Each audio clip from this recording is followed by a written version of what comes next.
Narayan. In this video, I have taken up a small dialogue for discussion. This is between Sri Krishna and Rishi Uttanka, taken from Mahabharata. This occurs when Sri Krishna is returning from Hastinapur to his home, Dwarka, and after Yudhishthir has been established as the suzerain lord of the earth.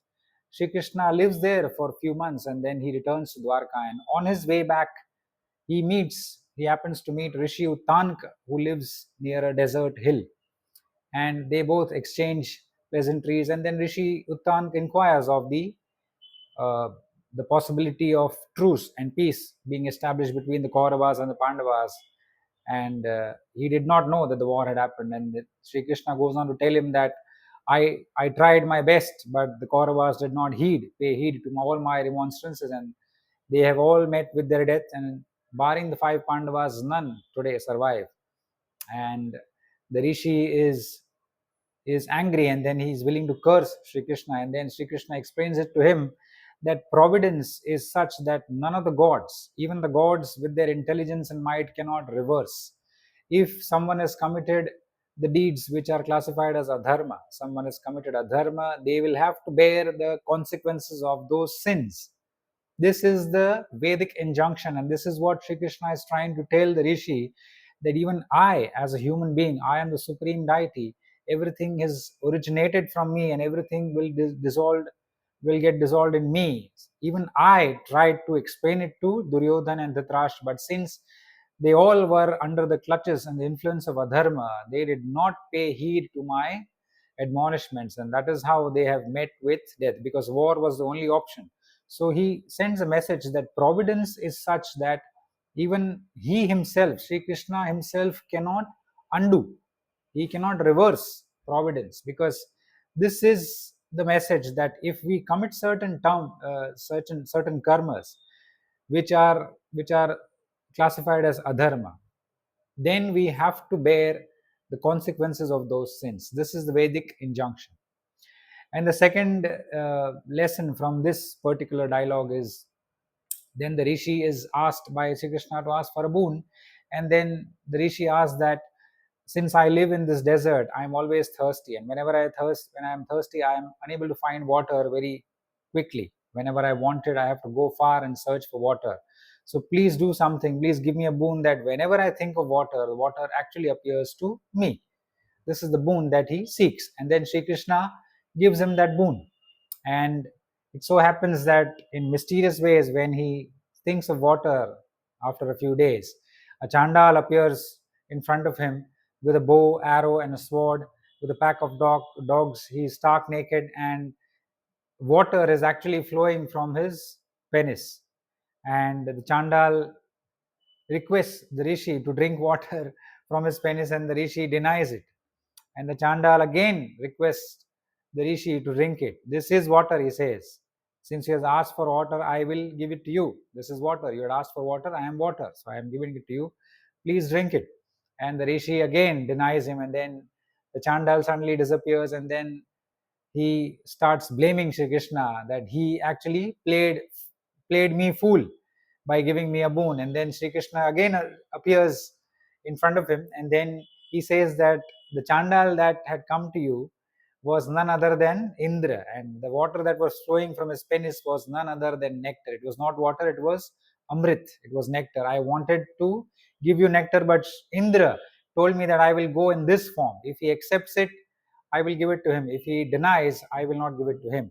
So he was very averse to giving you nectar, but I instructed him to give you nectar because I was very pleased with you. But since you did not pay respect to my word, deeming my word as false, you doubted my word, the word of the God, the word of the supreme God, and that is why you have now rejected Amrit, which actually came to you without you even asking for it. You only asked for water, but I wanted to give you Amrit, nectar, but you rejected it.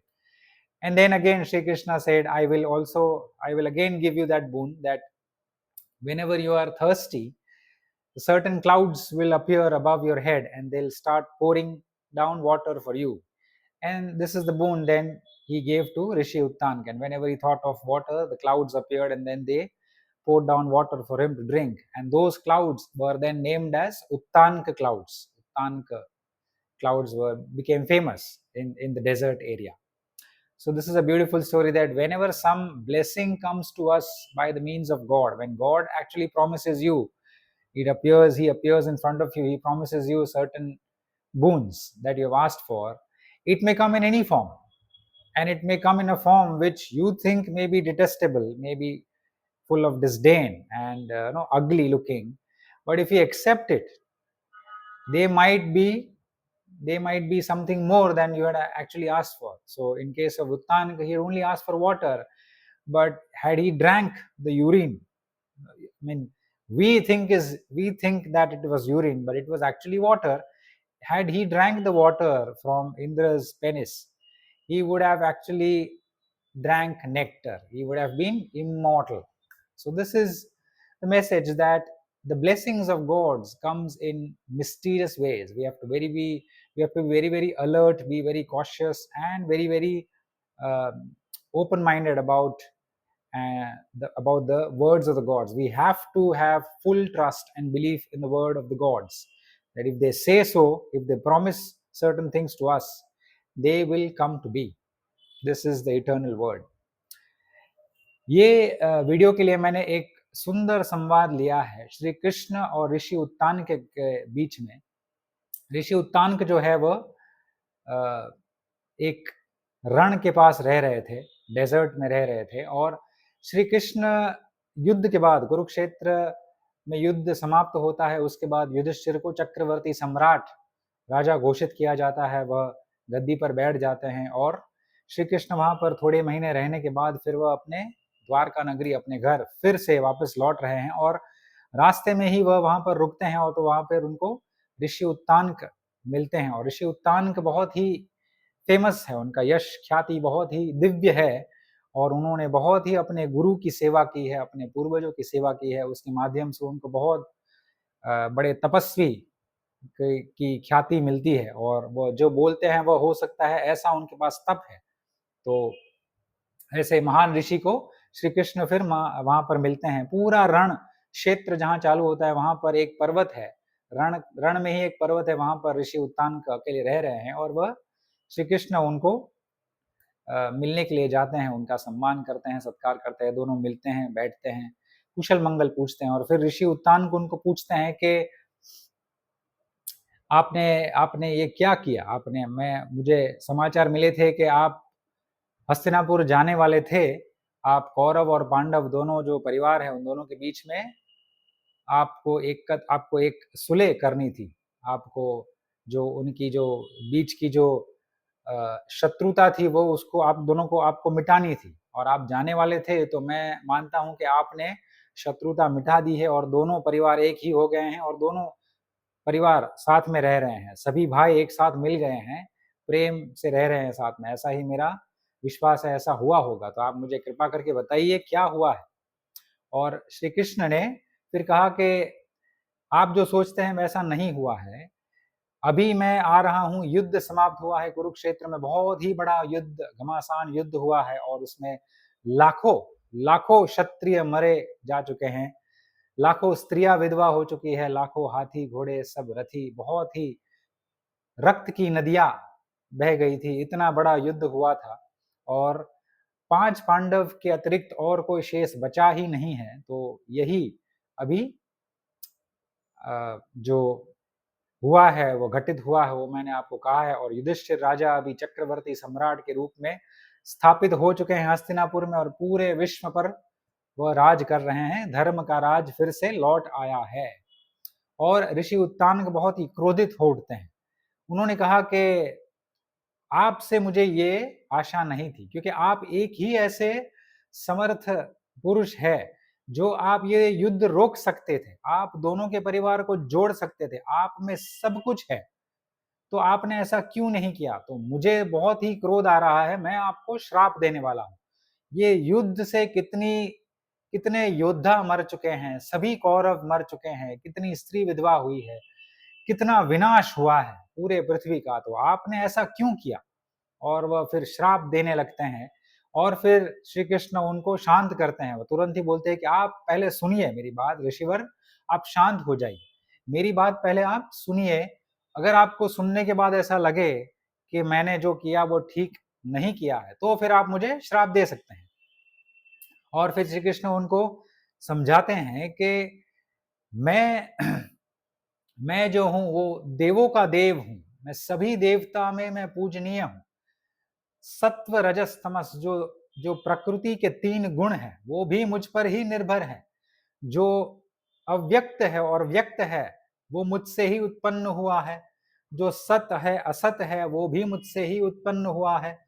और जो सत असत के परे हैं, जो व्यक्त अव्यक्त के परे हैं, और जो व्यक्त भी है और जो अव्यक्त है दोनों है, वह सभी में मेरा मेरा ही, वो सभी की आत्मा मैं ही हूं। चारों वर्ण जो है, ब्राह्मण क्षत्रिय वैश्य शूद्र, चारों वर्णों की आत्मा मैं हूं। चारों आश्रम जो है, ब्रह्मचर्य गृहस्थ वानप्रस्थ और संन्यास, ये चारों आश्रमों की आत्मा मैं हूं।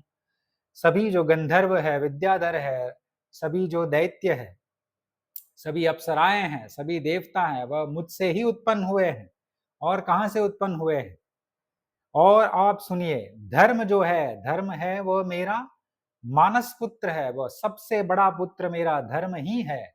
और मानस पुत्र माने मन से उत्पन्न हुआ पुत्र मेरा धर्म है। और धर्म मुझे सबसे प्रिय है। और धर्म की स्थापना हेतु युगों युगों में, समय समय पे मैं अवतीर्ण होता रहता हूं, अवतार लेता हूं अलग अलग योनियों में। और धर्म की ही रक्षा के लिए मैं अवतार लेता हूं।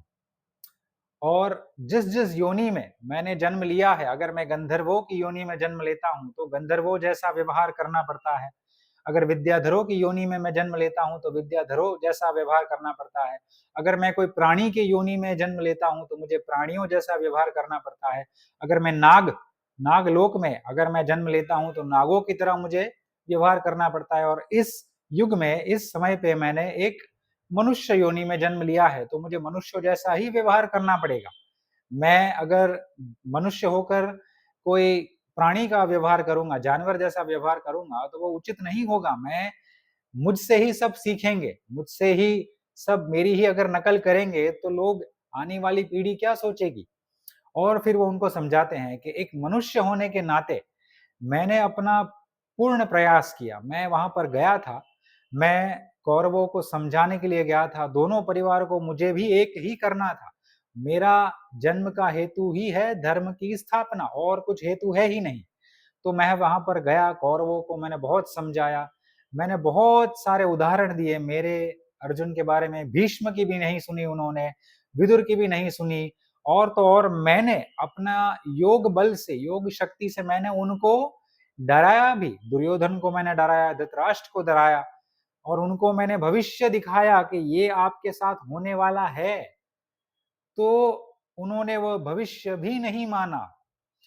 तो क्यों नहीं माना, इसका मैं कारण बताता हूं। क्योंकि वह सभी लोग पूरी तरह से अधर्म के चपेट में आ चुके थे, इसलिए। और समय का ऐसा प्रभाव था, क्योंकि ये कलयुग का आरंभ होने को है, तो समय का प्रभाव तो होना ही था। तो ये इस समय के प्रभाव को देखते हुए, और अधर्म के चपेट में जब वो थे, अधर्म का पूरा पूरा उन पर प्रभाव हो चुका था, अधर्म के चपेट में थे, उनके मन में अधर्म के सिवाय कोई विचार नहीं आ रहे थे। तो इसको देखते हुए उन्होंने एक भी मेरी बात नहीं सुनी, और इसीलिए वह सभी मारे गए, क्योंकि युद्ध एक ही विकल्प रह गया था। तो ये बात से हमें ये सीख मिलती है। श्री कृष्ण एक दो बार ऋषि को कहते हैं कि जो जो जीवों ने, जीव जो होते हैं मनुष्य योनि में भी जो जीव है, जिसने जिसने अधर्म के कार्य किए हैं, अधर्म किया है, उनको उनका भुगतान करना पड़ेगा। और उनका भुगतान करने के लिए मैं मुझसे ही सब देव उत्पन्न हुए हैं, तो मैंने ही अवतार लिया है, मैंने ही समझाने का प्रयास किया किया है। मेरी भी नहीं मानी उन्होंने। तो ये जो विधि का विधान है, और उसको कहते हैं प्रोविडेंस, या तो आप कह सकते हैं कि हम जैसे कहते हैं कि होनी को कौन टाल सकता है। भाग्य, भाग्य जो होता है सभी का, और भाग्य कहाँ से बनता है? भाग्य हम हमारे कर्मों से ही हमारा भाग्य बनाते हैं, आगे का भाग्य, इस जन्म के आगे का भाग्य, अगले जन्म के आगे का भाग्य, वह हम हमारे कर्मों से ही बनता है। तो श्री कृष्ण यहाँ पर कर्मों पर बहुत ही भार दे के कह रहे हैं कि जिसने जिसने जिसका भाग्य ऐसा हो, उसको मैं स्वयं भी पीछे नहीं धकेल सकता, मैं स्वयं भी उसका विनाश नहीं कर सकता। हालांकि मैं ऐसी परिस्थिति में था कि मैं अगर चाहूं तो मैं अपनी दिव्य शक्ति से ये सबको मिटा सकता था, मगर अगर दिव्य शक्ति से ही सब कुछ मिटाना है तो फिर ये सृष्टि का प्रयोजन बिगड़ जाएगा।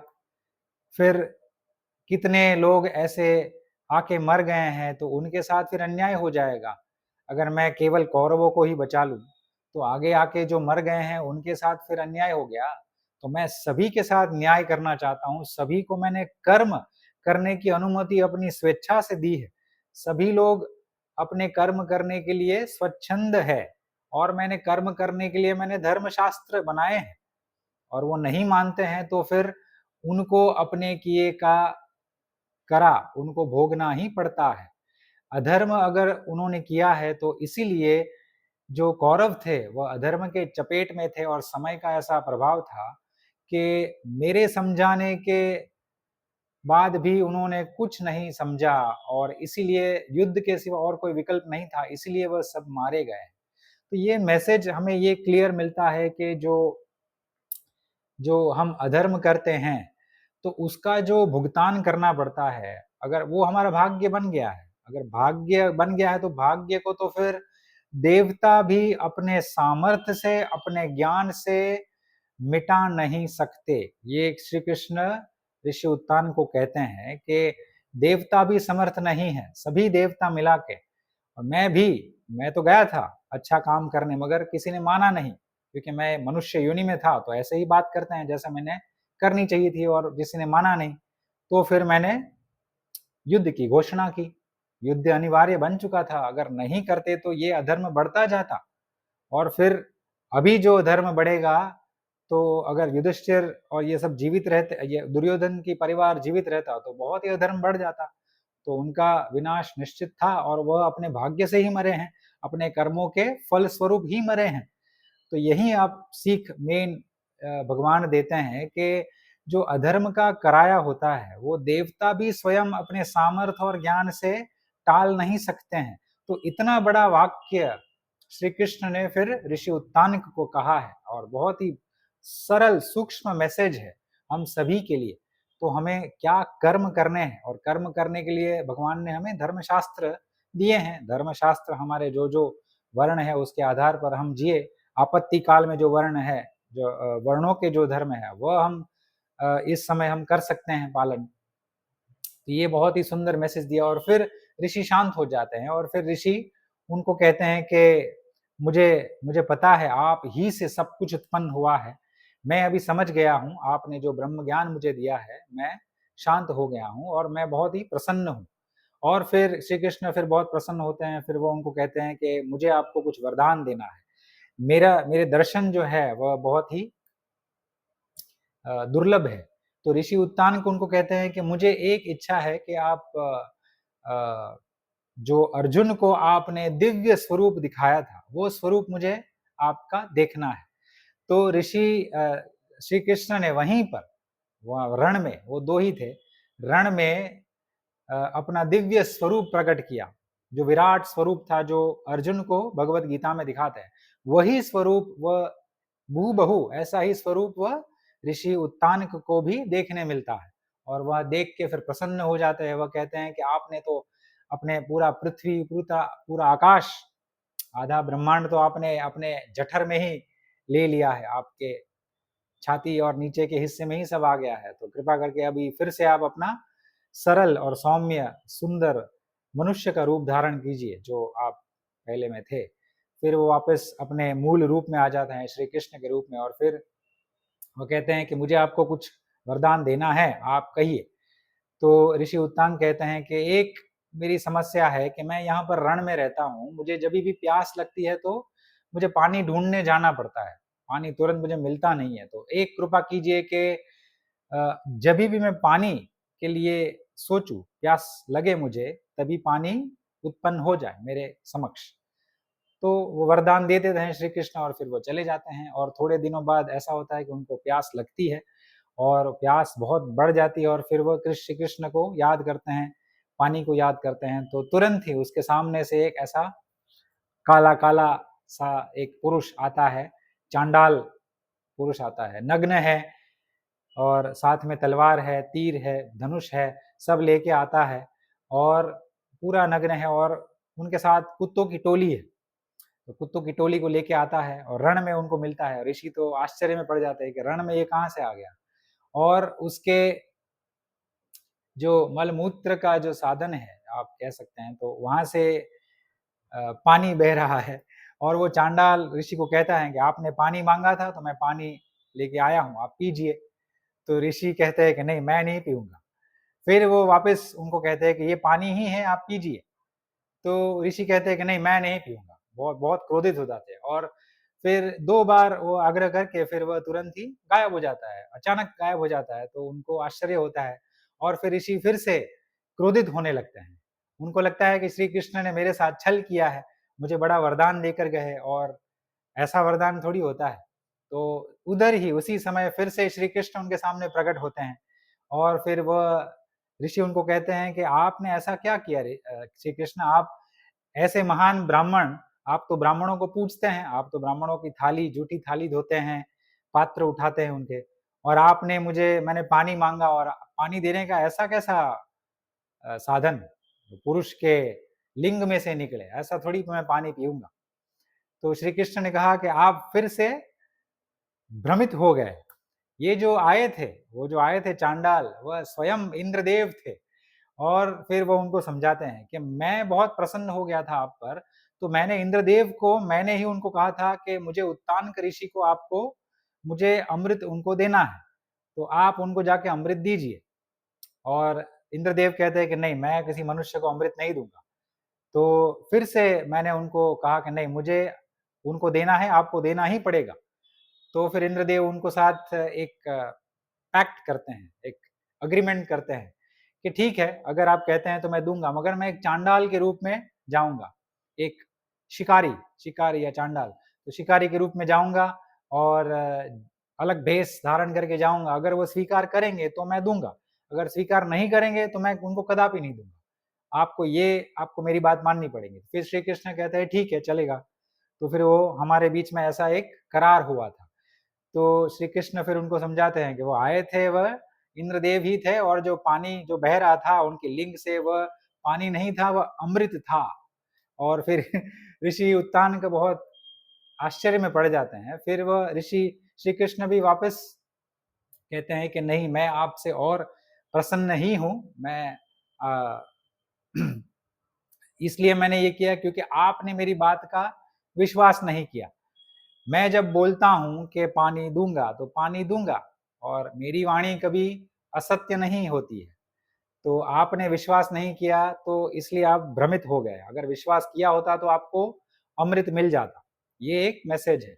और फिर श्री कृष्ण उनको फिर से एक वरदान देते हैं कि जाइए ऋषिवर, मैं बहुत प्रसन्न हूं, जब भी आपको प्यास लगे तो इसी रण में या कहीं भी हो आप, तो आपके ऊपर ऐसे बादल आ जाएंगे जो आपको तुरंत ही वर्षा के माध्यम से आपको पानी देंगे।